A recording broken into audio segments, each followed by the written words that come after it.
आज हमारे साथ हैं डॉक्टर सत्येंद्र कुमार सिंह जी। सर बहुत बहुत स्वागत है आपका हमारे प्रोग्राम में। धन्यवाद शक्ति। सर जल विलीय उर्वरक होता क्या है? बहुत अच्छा सवाल आपने पूछा शक्ति। जैसा कि हम लोग आज बात कर रहे हैं जल विलीय उर्वरकों के महत्व क्या क्या हैं, तो उससे इस कड़ी में सबसे पहला ये है कि ये क्या होते हैं, ये किस तरीके के उर्वरक होते हैं और किसानों के लिए ये कैसे फायदेमंद हो सकते हैं।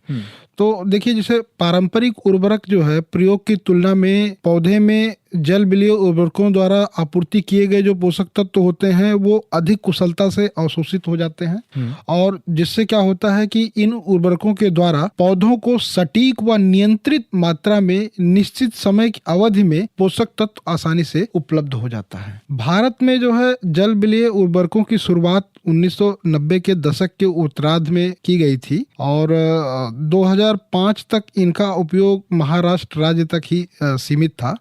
लेकिन वर्ष 2011 के बाद जो है इन उर्वरकों का उपयोग जो है गुजरात, मध्य प्रदेश के बाद जो है और पूर्ववर्ती जो आंध्र प्रदेश, तमिलनाडु और कर्नाटक राज्य हैं वहां तक ये प्रचलित हो गया और इसके बाद जो है कई अन्य उत्तरी राज्यों में जो है जल विलीय उर्वरकों का लोगों ने, किसान भाइयों ने उसको अपनाना प्रारंभ किया जो है। तो 2 दशक पूर्व इन उर्वरकों का जो प्रयोग था वो मुख्यतः जो है बागवानी फसलों में, जहां फलों की जो खेती होती है, बागवानी फसल जो है उनमें किया जाता था। लेकिन पिछले 2 दशकों के दौरान जो है जल विलीय उर्वरकों का जो प्रयोग है उससे जो परिणाम प्राप्त हुआ है उसके आधार पे जो है किसान भाइयों ने जल विलीय उर्वरकों के महत्व को समझा और अब लगभग सभी क्षेत्रों में जो है व्यापक रूप से इनका प्रयोग किया जा रहा है। अगर हम एक आंकड़े की बात करें तो वर्ष 2000 के दशक में जो प्रारंभ में जो इनका बाजार था वो करीब 10,000 टन के आसपास था जो है, और ये जो है 10,000 टन बढ़ करके जो है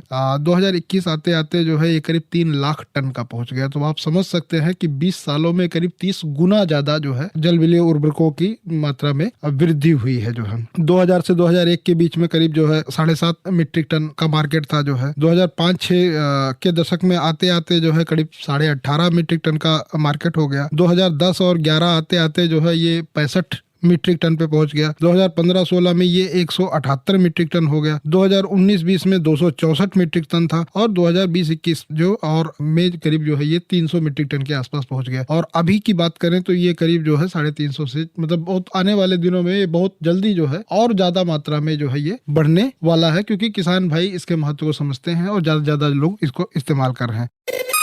देश की शान हमारा किसान।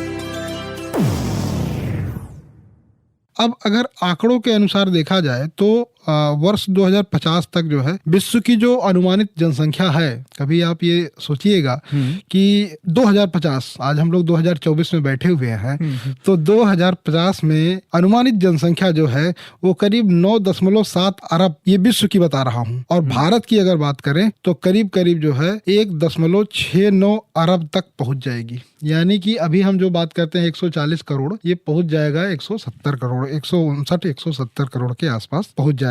और बढ़ती आबादी, चूंकि आबादी बढ़ रही है, तो बढ़ती आबादी के लिए जो खाना जो है या खाद्य पदार्थ जो है उनकी आपूर्ति के लिए कृषि का जो है महत्वपूर्ण भूमिका होगा। आने वाला दिन कृषि के लिए बहुत ही महत्वपूर्ण रहने वाला है और ऐसी स्थिति में पर्याप्त उत्पादन की आवश्यकता होगी। इसके लिए आधुनिक जो कृषि प्रौद्योगिकियां हैं या जल विलीय उर्वरक हैं, ये इनका जो है, इन आदानों का जो है उपयोग की भी जरूरत पड़ेगी और इन उर्वरकों के प्रयोग से कृषि में जो है उत्पादकता में वृद्धि संभव हो पाएगी और जो खाद की जो डिमांड होगी, खाद्य पदार्थों की जो डिमांड होगी, उसकी भरपाई करने में इनका बहुत अहम रोल होगा। तो इसलिए ये समझना बहुत जरूरी है। तो ये मोटा मोटा था जो मैंने आपको जल विलीय उर्वरक के बारे में बताया। बहुत अच्छी सर जानकारी दी आपने। तो आपने पूरी डिटेल बता दी हमारे किसान भाइयों बहनों को कि कितना एक अनुमान लगा के और कितनी ज्यादा जनसंख्या बढ़ सकती है। और सर अब मेरा अगला सवाल ये है कि जल विलीय उर्वरक कितने प्रकार के होते हैं? देखिए, मुख्य रूप जो जल विलीय उर्वरक है उनकी क्या श्रेणियां हैं, कितने प्रकार के जल विलीय उर्वरक हैं जिसको जो है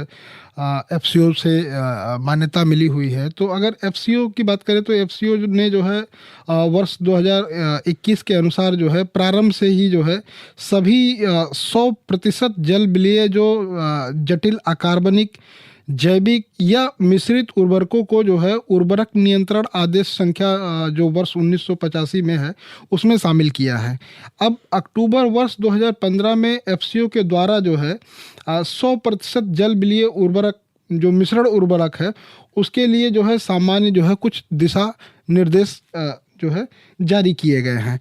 अब ये भारतीय कृषि के जो जल विलीय उर्वरक हैं इसको तेज़ी से आगे बढ़ाने के लिए सरकार ने एक बहुत अच्छा ऐतिहासिक पहल किया हुआ है और पिछले 6 वर्षों में निजी क्षेत्रों के द्वारा इसे अपनाया भी गया है और विभिन्न संगठनों को जो है जल विलीय उर्वरक फसल और विशिष्ट तथा चरण विशिष्ट मिश्रणों को विकसित करके उसको बढ़ावा देने के लिए जो है उसकी अनुमति दी गई है। तो अगर मोटे तौर पे बात करें हम जो है जैसे आपने जो सवाल पूछा कि ये जो जल विलीय उर्वरक होते हैं उनका मुख्य कितनी श्रेणियां हैं, तो इनको हम मुख्यतः 2 श्रेणी में हम बांट सकते हैं। पहला श्रेणी तो ये है कि जिसमें जो है 100% जल विलीय जटिल उर्वरक की श्रेणी है।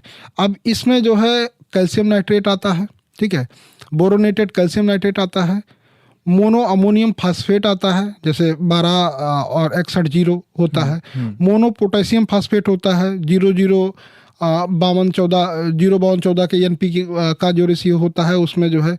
इसके साथ साथ पोटेशियम नाइट्रेट है 13045 के नाम से किसान भाइयों के बीच में ये बहुत प्रचलित है, और यूरिया फास्फेट है 17440 है। नैनो डीएपी आता है, ये भी इसी कैटेगरी में आएगा 8160 है। ये जो ग्रेड है ये इसमें जो है करीब 100% जल विलीय जटिल उर्वरक की श्रेणी में ये शामिल है।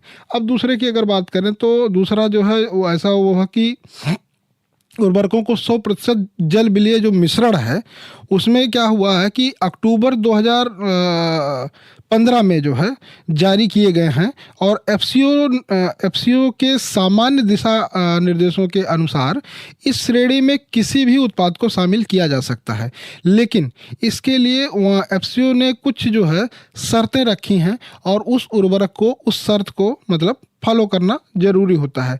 तो उसके लिए क्या है कि कुल प्राथमिक पोषक तत्व यानी पीके, द्वितीय पोषक तत्व सल्फर, कैल्शियम, मैग्नीशियम सहित, ठीक है, इसके अलावा सूक्ष्म पोषक तत्व जैसे कि जिंक है, बोरान है, मैंगनीज है, आयरन है, कॉपर है, मोलिब्डेनम है, ये इससे युक्त होना चाहिए। तीसरा प्राथमिक पोषक तत्व जो है 35 इकाई से उसमें प्राथमिक पोषक तत्व कम नहीं होना चाहिए और वजन की दर से न्यूनतम जो है 40% होना चाहिए।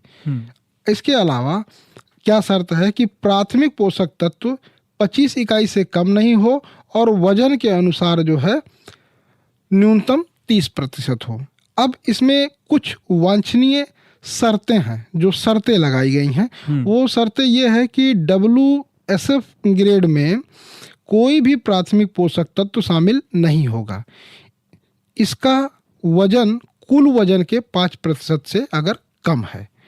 WFCF ग्रेड में ऐसे द्वितीय पोषक तत्व शामिल नहीं किए जाएंगे जिनका वजन जो है कुल वजन के 2% से कम है। अब ऐसे मोलिब्डेनम है, बोरान, इसको छोड़ करके WFCF ग्रेड में कोई भी सूक्ष्म पोषक तत्व शामिल नहीं होंगे जिनका वजन जो है कुल वजन के 1% से कम है। इसके अलावा एक और वांछनीय शर्त है, बोरान और मोलिब्डेनम का जो सांद्रण है उसका कुल वजन के 1% से अधिक ना हो, उन्हीं को ही इसके अंतर्गत जो है रखा गया है। तो ये मुख्य जो श्रेणियां थी और क्या वांछनीय शर्तें थी इसके बारे में हमने आपसे चर्चा किया। सर आपने बहुत डिटेल वाइज जानकारी दी हमारे किसान भाइयों बहनों को और उन्हें ये सुन के उनको लाभ मिल सकता है। और सर अभी मेरा अगला सवाल ये है कि विभिन्न उर्वरकों की जल विलीय उर्वरकों के मुख्य लाभ क्या हैं? देखिए जल विलीय उर्वरक जैसा कि हम लोग चर्चा कर रहे हैं, जल विलीय मतलब जिसमें घुलनशील हो, ठीक है, तो सभी घुलनशील हैं, लेकिन ये कुछ 100% है, कुछ थोड़े कम % में है। तो ये ऐसे उर्वरक हैं जिनको हम पानी में घोल करके उसको चाहे ड्रिप की सहायता से पौधों तक ड्रिप सिंचाई के द्वारा लेकर जाते हैं या फर्टिलाइजेशन के द्वारा लेकर के जाते हैं या ऊपर से हम जो है पत्तियों पे छिड़काव करते हैं। ठीक है, तो ये जल में घुलनशील उर्वरक है सबसे पहली चीज जो है। अब इन उर्वरकों का उपयोग करना जो है ना वो बेहद ही सुविधाजनक है। सबसे पहला चीज तो इसका ये लाभ है। और ये उर्वरक मिश्रित रूप से उपलब्ध होते हैं तथा इन्हें जो है आसानी से पौधों पर ऊपर से छिड़का जा सकता है। और जल विलीय होने के कारण, जैसे जल में चूंकि घुलनशील होने के कारण फसलों की बाढ़वार की अवस्था पर स्थूल तथा सूक्ष्म पोषक तत्वों की आवश्यकता जो है आवश्यक मात्रा जो होती है उसकी आपूर्ति के लिए ये उर्वरक जो है उपयुक्त साधन है। अब इसको ऐसे समझिए कि जैसे मान लीजिए किसी भी जो उर्वरक किसान भाई अपने खेतों में लगाता है, एनपीके या और अन्य जो है मान लीजिए सल्फर डालता है, जिंक डालता है, ठीक है, मिट्टी की क्या दशा है, उसका पीएच मान कितना है, उसमें नमी कितना है, ये बहुत सारे ऐसे कारक होते हैं जिसपे ये निर्भर करता है कि कितना मात्रा में पौधा उस खाद को ले पाएगा, जिसको हम उसकी जो है उपयोग दक्षता बोलते हैं। ठीक है, तो जो जल विलीय उर्वरक है, चूंकि इसको हम अगर फोलियर स्प्रे में दे रहे हैं तो ये डायरेक्ट पौधे को मिल जा रहा है। उसमें कोई फैक्टर नहीं काम करेगा, कोई कारक नहीं काम करेगा कि ये पौधे को उपलब्ध हो पाएगा कि नहीं हो पाएगा, क्योंकि हमने डायरेक्ट पौधे की पत्तियों पे डाल करके पौधे को डायरेक्ट उपलब्ध करा दिया। अब वो पौधों की पत्तियों पे जाने के बाद सिर्फ वो अपना काम करेंगे। ठीक है, दूसरा, जब पौधा वनस्पतिक अवस्था वृद्धि की अवस्था में है तो उसमें तमाम तरीके के सूक्ष्म पोषक तत्वों की जरूरत होती है पौधों को अपना जो है पूरा फोटोसिंथेसिस करने के लिए, अपना भोजन स्वयं निर्मित करने के लिए। तो इस दशा में जो सूक्ष्म पोषक तत्व है कई बार मिट्टी में उपस्थित नहीं है या किसान भाई ने मान लीजिए पोषक तत्व जो है सूक्ष्म पोषक तत्वों को जो है सप्लीमेंट के रूप में खेत में नहीं डाला है, उस दशा में अगर ये तमाम जो सूक्ष्म पोषक तत्वों का जो मिश्रण आता है, जल विलीय सूक्ष्म पोषक तत्वों का मिश्रण, उसका स्प्रे करने से अन्य जो सूक्ष्म पोषक तत्व हैं उनकी कमी पूरी हो जाती है। उनकी कमी पूरी होने से क्या होता है कि पौधों का बाढ़वार और विकास अच्छे से होती है और किसान भाइयों को उत्पादन में अच्छा वृद्धि होता है। अब इसको जो है ये उर्वरक जो होते हैं, जैसे जल विलीय की हम लोग बात कर रहे हैं, तो ये लागत प्रभावी है तथा पारंपरिक उर्वरक से अधिक मात्रा में क्रय में जो है अतिरिक्त लागत को समाप्त करता है। ठीक है, अभी हम लोग आगे और बात करेंगे, दक्षता पे भी बात करेंगे, वो एक इसकी दक्षता भी ज्यादा होती है, उसको हम लोग डिटेल में चर्चा करेंगे। और फर्टिलाइजेशन प्रक्रिया, सक्रिय जड़ क्षेत्र के आसपास तथा पोषक तत्वों की आपूर्ति जो है ये करते हैं और इसके द्वारा जो है फसल की पैदावार 20 से 25% तक बढ़ जाती है। अब जैसे मैंने बताया, आपसे चर्चा किया कि फर्टिगेशन प्रक्रिया द्वारा या सक्रिय जड़ के आसपास जो है पानी के द्वारा या पोषक तत्व की जो आपूर्ति करता है, तो इस प्रक्रिया में जो है पौधों के द्वारा पोषक तत्व का अवशोषण बढ़ जाता है और इन उर्वरकों के फर्टिगेशन के द्वारा फसल की जो पैदावार है किसान भाई करीब 20 से 25% या यूं कहें 25 से 50% तक भी जो है बढ़ाई जा सकती है। अब जल विलीय उर्वरक जो होता है इसका उपयोग जो है स्प्रिंकलर से, ड्रिप सिंचाई प्रणाली के साथ साथ ऊपर पत्तियों के ऊपर छिड़काव के रूप में भी किया जा सकता है। अब ये उपज को भी बढ़ाते हैं और उपज बढ़ाने के साथ साथ जो है जो पैदावार है उसकी गुणवत्ता में भी सुधार करते हैं। तो बहुत सारे फायदे हैं जल विलीय उर्वरकों को। मैं तो किसान भाइयों से ये अनुरोध करूंगा कि विभिन्न फसल की विभिन्न परिस्थितियों, विभिन्न अवस्थाओं पे अगर जल विलीय उर्वरकों का इस्तेमाल किसान भाई करते हैं तो उनको इससे उनकी फसलों को अच्छा फायदा होगा और उत्पादन में तथा उसकी क्वालिटी में जो है वृद्धि होगी।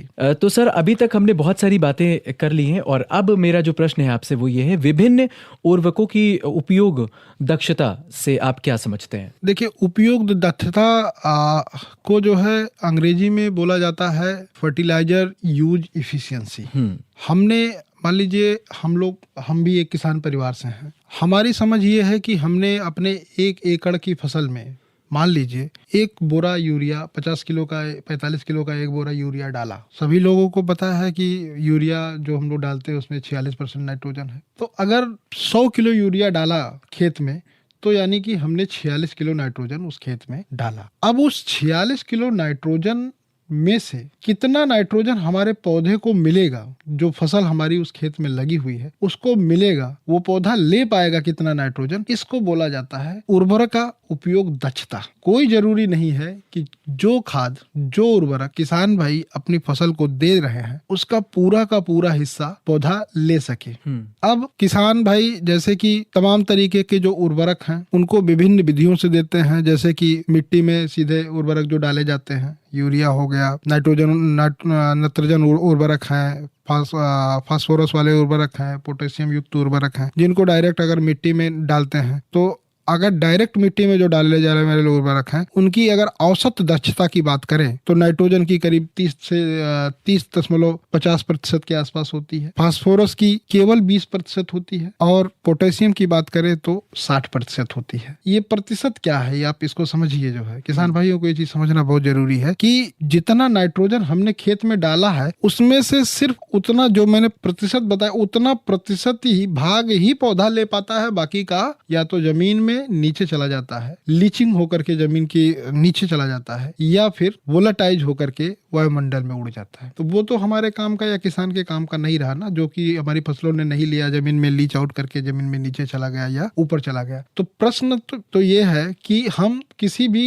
उर्वरक की उपयोग दक्षता कैसे बढ़ाएं। अगर कोई किसान भाई अपने खेत में 100 किलो नाइट्रोजन डालता है, 100 किलो यूरिया डालता है तो 46 किलो नाइट्रोजन डाला उसने। अब 46 किलो नाइट्रोजन में से कितना प्रतिशत पौधा लेता है, और अगर करीब मान लीजिए 30% पौधा लेता है, बाकी का 70% नुकसान हो जाता है। तो नुकसान को कैसे कम करें ये खाद उर्वरक डालने की विधि पर निर्भर करेगा। अब इसी नाइट्रोजन को अगर हम टपक सिंचाई के द्वारा पौधे में डालते हैं, जिसको ड्रिप इरिगेशन बोलते हैं, तो वहां पर उपयोग दक्षता 65% हो जाती है, यानी कि नुकसान केवल 35% के आसपास होता है। अगर टपक सिंचाई के द्वारा फास्फोरस को डालते हैं तो वहां पर उपयोग दक्षता 30% के आसपास हो जाती है। यहीं अगर पोटेशियम की बात करें और टपक सिंचाई से उसको खेत में प्रयोग करें तो यहाँ पर जो है उपयोग दक्षता जो है 60% के आसपास हो जाती है। ये दूसरी विधि हो गई उर्वरक डालने की। तीसरी विधि फर्टिगेशन, यानी कि उर्वरक को डायरेक्ट फर्टिगेशन या परड़ीय छिड़काव कह लें। इस दशा में अगर नाइट्रोजन का डाला जाता है तो उसकी उपयोग दक्षता बढ़ के 95% हो जाती है। अब आप देखिए कि जो जमीन में डाला गया वहां पे 30%, ड्रिप इरिगेशन के द्वारा दिया गया तो 60%, 65%, और फर्टिगेशन के द्वारा दिया गया वही नाइट्रोजन तो 95%। यानी कि किसान भाई ने जितना उर्वरक दिया अपनी फसल को, लगभग अगर फर्टिगेशन के विधि के द्वारा दिया तो नाइट्रोजन का 95% पौधा ले लेता है, केवल 5% नुकसान होता है। और मिट्टी में जो डाला उर्वरक को, मिट्टी में जो उसका प्रयोग किया उसमें 70% का नुकसान हो गया, केवल 30% पौधे ने लिया। अगर फास्फोरस की बात करें फर्टिगेशन में 45% जो है इसकी जो है उपयोग दक्षता हो जाती है। पोटेशियम की बात करें तो करीब 80% के आसपास इसकी उपयोग दक्षता हो जाती है। तो विभिन्न प्रकार के उर्वरकों को किस तरीके से किसान भाई किस समय पे उसका उपयोग करते हैं, इससे उसकी उपयोग दक्षता घटती और बढ़ती है। और हमेशा प्रयास ये होना चाहिए कि उर्वरक की उपयोग दक्षता बढ़ेगी तो कम उर्वरक में ही फसल की जो जरूरत है वो कम उर्वरक में ही पूरी हो जाएगी और अच्छा भरपूर उत्पादन मिल पाएगा। सर बहुत बढ़िया जानकारी दी, मतलब परसेंटेज बहुत जरूरी है। अच्छा, परसेंटेज में जो आपने बताई एक बहुत ही खास बात मुझे ये लगी कि उसमें पौधे को जितना चाहिए होता है वो उतना ही लेता है, बाकी वो बता रहे हैं आपकी वो उड़ जाता है। देखिए ऐसा होता है, इसको एकदम से आप देसी भाषा में समझिए। मान लीजिए आप पूरे 24 घंटे के दौरान 8 रोटी खाते हैं। अब सुबह 4 खाते हैं और शाम में 4 खाते हैं, तो एक दिन की 8 रोटी हो गई। अब एक हफ्ते में 7 दिन होते हैं तो एक हफ्ते का अगर जोड़ दिया जाए तो 8 को अगर 7 से गुणा करेंगे तो 56 रोटी आई। तो यानी कि आपका एक पूरे हफ्ते में 56 रोटी आप खाएंगे। अब आपको अगर हम ये 56 रोटी इस तरीके से दें कि हर रोज सुबह 4 दें, फिर शाम में 4 दें, अगले दिन फिर सुबह 4 दें, उसके शाम में 4 दें, तो इस तरीके से अगर हम आपको देंगे आपका भोजन तो आप पूरे सप्ताह में 56 की 56 रोटी खा जाएंगे। अब आप मुझे बताइए क्या होगा अगर वो 56 की 56 रोटियां हम पहले ही दिन और एक साथ में आपको दे दें। तो क्या ये संभव है आपके लिए बिल्कुल कि संभव पूरे नहीं। सप्ताह का भोजन आप एक ही साथ में खा सकते हैं? नहीं, बिल्कुल संभव नहीं है सर। तो जी। जब ठीक इसी प्रकार से पौधों के साथ में है, पौधे जो विभिन्न उर्वरकों का उपयोग करते हैं जी। वो रोज करते हैं, सुबह करते हैं, शाम में करते हैं, रात जब जब उनको आवश्यकता होती है तब तब करते हैं। और वो उर्वरक मिट्टी से करते हैं, जमीन से करते हैं। अब जब उनको जरूरत होगी तब ना करेंगे। हमने आज मान लीजिए उर्वरक का प्रयोग खेत में कर दिया, अब वो उर्वरक जब तक उस मिट्टी में उपलब्ध रहेगा तब तक पौधा लेगा। अब आज हमने किया तो पौधे को जितना जरूरत होगा उतना ही लेगा, ना कि जरूरत से ज्यादा ले लेगा। अगले दिन जितना जरूरत होगा उतना लेगा, लेकिन वो कब तक लेता रहेगा उस मृदा से, ये तो निर्भर इस बात पे करेगा कि वो उर्वरक कितने दिन मृदा में या मिट्टी में उपलब्ध रहेगा। क्योंकि किसी भी उर्वरक को जब हम मिट्टी में डालते हैं तो उर्वरक के लीच होने की संभावना, जमीन में नीचे चला जाए इसकी संभावना होती है, वोलेटाइज होकर के वातावरण में उड़ जाए इसकी संभावना होती है। दूसरा, कई प्रकार के सूक्ष्म जीव पाए जाते हैं जिनके द्वारा उन उर्वरकों के जो रूप होता है, उनका जो फॉर्म होता है वो चेंज कर दिया गया तो पौधा उसको नहीं ले पाएगा। तो समय समय पर एक निश्चित अंतराल पे, इसीलिए कहते हैं कि उर्वरकों का उपयोग अगर स्प्लिट में किया जाए, थोड़ी थोड़ी मात्रा में करके दिया जाए, जैसे हमने अभी आपसे रोटी का चर्चा किया, तो शक्ति जैसे हम लोग चर्चा कर रहे थे ना, एकदम मैं आपसे बताऊं तो इसी प्रकार से पौधे समय समय से मिट्टी से ही उर्वरक, ये विभिन्न प्रकार के जो उर्वरक है वो लेते रहते हैं जी। तो जो भी उर्वरक हमने खेत में डाला है, अपने खेत में उपयोग किया है, वो कब तक उपलब्ध रहेगा उसी हिसाब से उसको पौधा ले पाएगा। तो उपलब्धता उनकी जब तक रहेगी तब तक ले पाएगा, लेकिन वो कितने दिन उपलब्ध रहेंगे ये तो उस पर निर्भर करेगा कि कितना जमीन में नीचे चला गया लीच आउट करके, और कितना वोलेटाइज होकर वातावरण में चला गया। तो जो उपलब्ध ही नहीं रहेगा तो नहीं ले पाएगा ना, नहीं ले पाएगा। बिल्कुल सर, है ना। तो ये इसीलिए ये अनुमोदित किया जाता है कि स्प्लिट एप्लीकेशन में, मान लीजिए अगर 100 किलो उर्वरक, कोई भी उर्वरक 100 किलो जाना है पूरे सीजन में, तो उसको जितना टुकड़ा करके देंगे, जितनी बार में देंगे, उसकी उपयोग दक्षता जो है उतनी ज़्यादा बढ़ेगी। सर, इतनी बढ़िया आपने जानकारी दी, इतनी डिटेल वाइज जानकारी दी कि मैंने सोचा कि ये बात आपसे पूछी जाए, क्योंकि आपने इतनी डिटेलिंग में ये सारी चीज़ों को बताया कि हमारे किसान भाई बहन जो इस वक्त हमें सुन रहे हैं उनको ये बड़ा लाभकारी है। सर, अब मेरा अगला सवाल ये है कि इसमें मुख्य चुनौतियाँ क्या होती हैं? देखिए, इसमें जो है मृदा स्वास्थ्य मुद्दे पे अगर बात करें तो उर्वरकों का असंतुलित प्रयोग, बहुफसलीय प्रथाएं जो हैं, अनुचित फसल चक्र और अन्य कारणों में पानी की खराब गुणवत्ता, मृदा कार्बन में 0.5% से कम स्तर, ये सब चीजें जो है जिम्मेदार हैं जो कि उर्वरक दक्षता को प्रभावित करती हैं। अब ये समय के साथ जो है उर्वरक की आंशिक कारक उत्पादकता में कमी के कारण भी है, और जल विलीय उर्वरकों के प्रयोग से चाहे ड्रिप विधि हो या पर्णीय छिड़काव विधि हो, निछालन और वाष्पीकरण के कारण न्यूनतम हानि होती है। तो दूसरे उर्वरकों की तुलना में इसमें जो है आपकी उपयोग दक्षता इसकी बढ़ जाती है। बहुपोषक तत्वों की कमी, दशकों की आधुनिक कृषि तकनीकी के बाद खेती में जो है उल्लेखनीय सुधार हुआ है, और नई उच्च उपज वाली फसल की किस्मों के लिए जो है संतुलित पोषक तत्वों की आवश्यकता होती है, और ताकि इनकी जो है पूर्ण आनुवंशिक क्षमता का जो है दोहन किया जा सके। हाल के वर्षों में जो है अब बहुत से जो है कृषि जो है दुफसली अथवा सघन खेती की ओर जो है अग्रसर हुए हैं, परंतु काफी कृषक अभी भी एकल कृषि को कर रहे हैं। तो इस कारण जो है देश में बहुपोषक तत्वों की कमियां उत्पन्न हो रही हैं, और सरकार ने जो है संतुलित पोषक तत्वों को बढ़ावा देने के उद्देश्य से मृदा स्वास्थ्य कार्ड हो गया या बहुत सारे तरीके की जो योजनाएं हैं वो अपना उसका शुरुआत किया है। अभी भी जो इच्छित उद्देश्य पूर्णतया साकार नहीं हुए हैं, परंतु बहुपोषक तत्वों की कमी होने पर भी जो है द्वितीय और सूक्ष्म पोषक तत्व जल विलीय उर्वरक मिश्रण तैयार किया गया है, और इसके प्रयोग से क्या है कि फसलों के द्वारा जो है सभी महत्वोपचारणों के दौरान जो है संतुलित पोषक तत्व संबंधी आवश्यकताएं पूर्ण हुई हैं, और इसके जो है उत्साहजनक परिणाम जो है मिले हैं।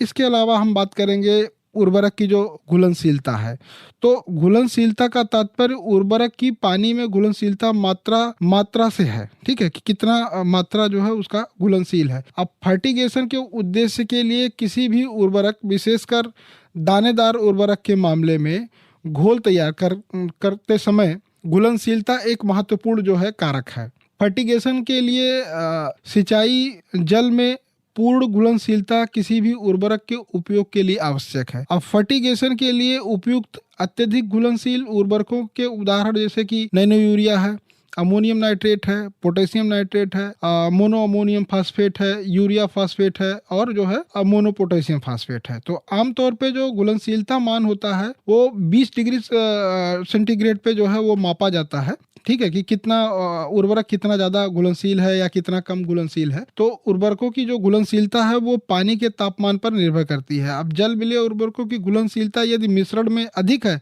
तो उन्हें पर्ण विधि या फर्टिगेशन के माध्यम से प्रयोग किया जाता है, जबकि ठोस या सामान्य जो उर्वरक के संदर्भ में जो है ऐसा नहीं कर सकते हैं जो है। जी सर, बहुत अच्छी जानकारी दी आपने इस प्रश्न की, और इसमें किसान भाइयों बहनों को समझ में आ गया होगा कि चुनौतियों से किस तरीके से इसमें किया जाए काम। और सर, अब मेरा अगला सवाल ये है कि जल विलीय उर्वरक के उपयोग में निवेश से क्या लाभ है? देखिए, आपने बहुत अच्छा क्वेश्चन पूछा, इसी पे हम लोग चर्चा कर रहे थे जो है। जल विलीय उर्वरक में ज़्यादातर ये देखा जाता है कि जो ऐसे उर्वरक हैं, रासायनिक उर्वरक हैं जिसका उपयोग किसान भाई करते हैं, उसमें ज़्यादातर यूरिया हो गया, पोटास हो गया, डीएपी हो गया, सल्फर हो गया, जिंक हो गया, या कुछ किसान भाई जो है वो सूक्ष्म पोषक तत्वों का जो मिश्रण आता है उसका भी उपयोग अपनी मृदा में करते हैं। ये सारे उर्वरक मृदा में उपयोग किए जाते हैं, लेकिन बात फिर वहीं आकर के फंस जाती है उनकी उपयोग दक्षता। पूरा का पूरा उर्वरक पौधा नहीं ले पाता है। हमारे किसान भाई ने वाली 100 रुपए का उर्वरक डाला तो उसमें से 30 रुपए का हिस्सा ही पौधा ले पाया, बाकी का 70 तो बेकार हो गया। तो 70 बेकार हो गया तो ना वो पौधे के काम में आया और ना ही जो है वो हमारे काम में आया, केवल हमारे काम में 30 आया। इस दशा में जल विलीय जो उर्वरक हैं उनका उपयोग दक्षता सबसे ज्यादा होता है। अगर उनको हम छिड़काव के द्वारा या फर्टिगेशन के द्वारा देते हैं तो और ज्यादा होता है, ड्रिप इरिगेशन के भी द्वारा दे सकते हैं। तो हम पौधे में जो पोषक तत्व की कमी है उसको तुरंत ही हम खत्म कर सकते हैं जल विलीय उर्वरकों के इस्तेमाल से।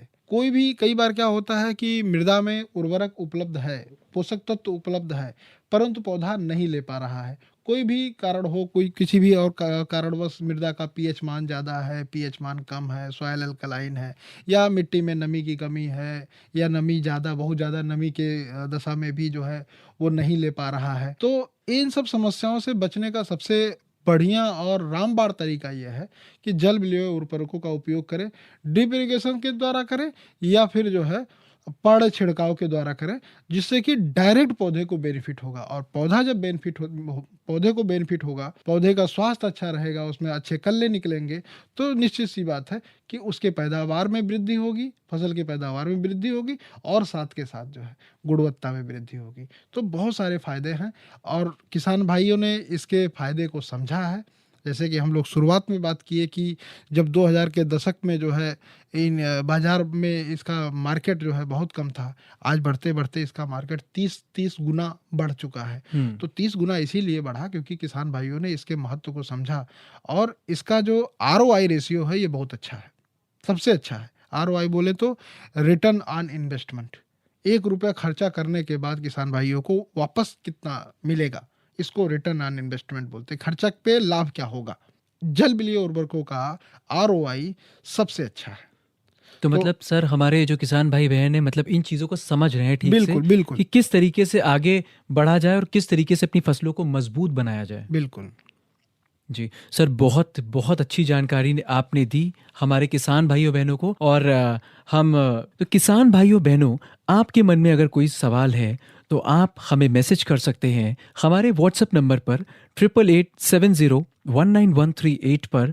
और साथ ही साथ अगर आप इंडोरामा प्राइवेट लिमिटेड में कॉल करना चाहते हैं तो नोट कर लें हमारा टोल फ्री नंबर 1800-180-5244। और इसके साथ ही साथ आप हमें मेल भी कर सकते हैं paras@in.indorama.com shaktiman@in.indorama.com।